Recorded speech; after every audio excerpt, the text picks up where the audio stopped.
Matthew 5:13-16.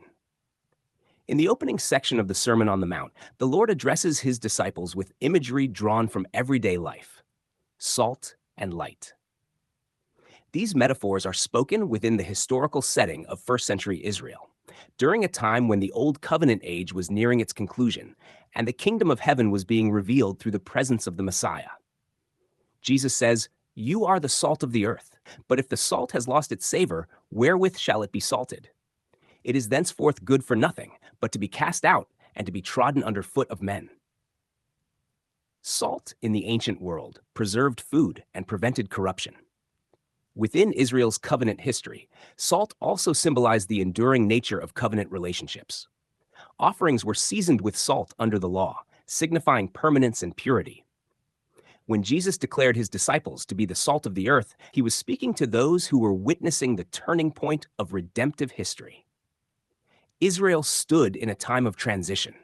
The system centered in Jerusalem, with its temple and sacrificial order, was approaching its appointed end, while the reality to which it pointed was appearing in Christ.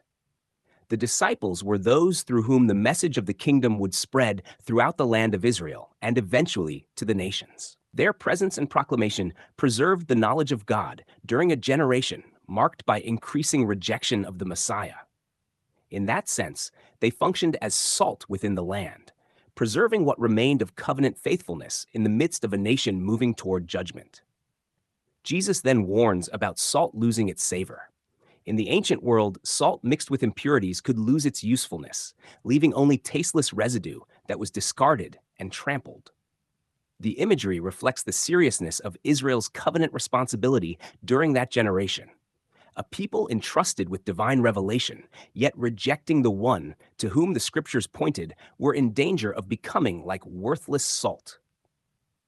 The imagery anticipates the coming judgment upon the old covenant order, a judgment that would bring the temple-centered system to its end. The Lord continues, "You are the light of the world. A city that is set on a hill cannot be hid." Light is a consistent biblical symbol of divine revelation. Throughout the Hebrew scriptures, Israel was called to be a light among the nations, reflecting the knowledge of the true God. Yet the ultimate light appeared in the person of Christ himself. The disciples, united to him, became bearers of that light as witnesses of the kingdom.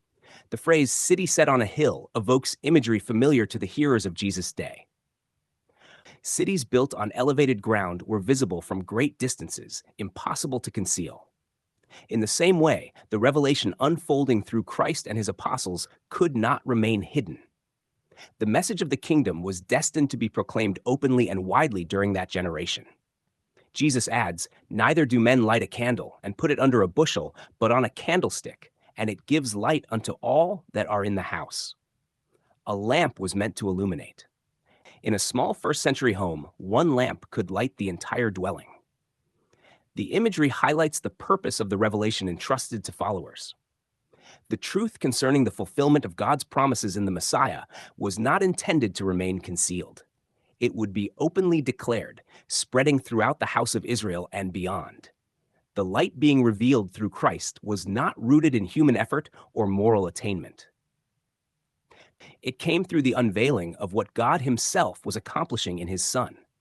The righteousness that the law anticipated was now being manifested through the Messiah. Those who followed him did not generate that light. They reflected the light of the one who had come as the fulfillment of the scriptures. Jesus concludes the passage. "Let your light so shine before men that they may see your good works and glorify your Father which is in heaven." The good works referenced here arise from the reality of the kingdom already breaking into history through Christ. They are expressions of the life and righteousness that originate from God himself. As the disciples bore witness to the Messiah, through their lives, their proclamation, and their testimony to his works, the Father was glorified. Their witness revealed that God's promises to Israel were reaching their fulfillment. Thus, within this brief passage, Jesus describes the role of his followers during the climactic generation of covenant history.